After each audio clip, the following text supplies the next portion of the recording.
Beware, you are entering into Dragonfly land here at www.thedragonflieslady.biz. This is the place where we want you to realize your best you, where imagination is everything with thoughts that move through time. I wanted to start with a segment entitled A World Where Your Name is a Verb. One day, while reading a book about Edgar Cayce in Atlantis, I noticed one of the characters' name was a verb. His name was I Said. I thought it would be neat to live in a world where your name was a verb.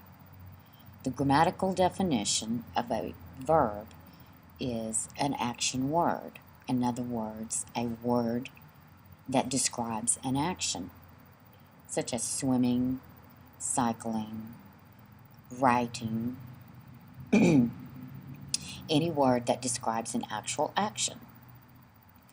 So in keeping with this theme, a world where your name is a verb, I set some specifications where in choosing a verb, the verb that you would like to be, for example, I chose vicious prayer.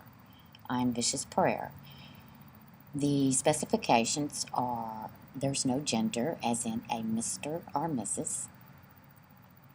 There are no suffixes, as in senior or junior. The only suffixes that are allowed are in numerical order 1, 2, 3, with 10 years of age being the difference between the numbers. In this world where your name is a verb, in choosing the verb that you would like to be, some factors to consider is that you would be responsible for that actual verb in that world from the beginning until the end. For example, I am vicious prayer. You're responsible for the pros, the cons, the positive, the negatives of that word.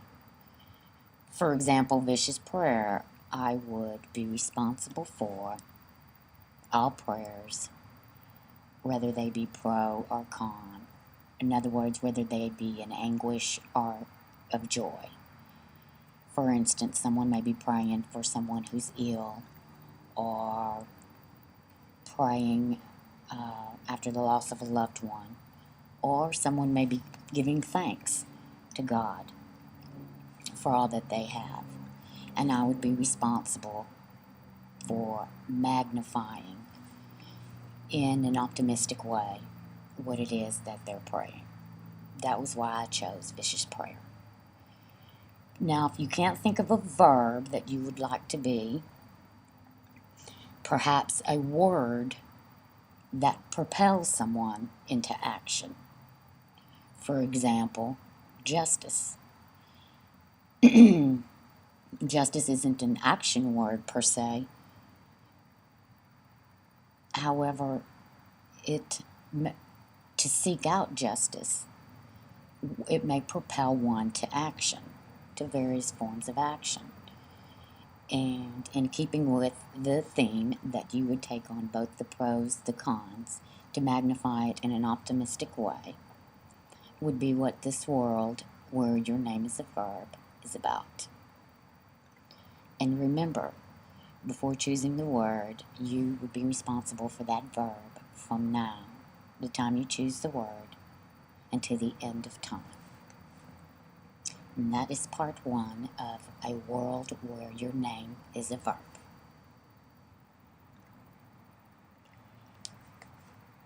Thank you. Take care, and God bless.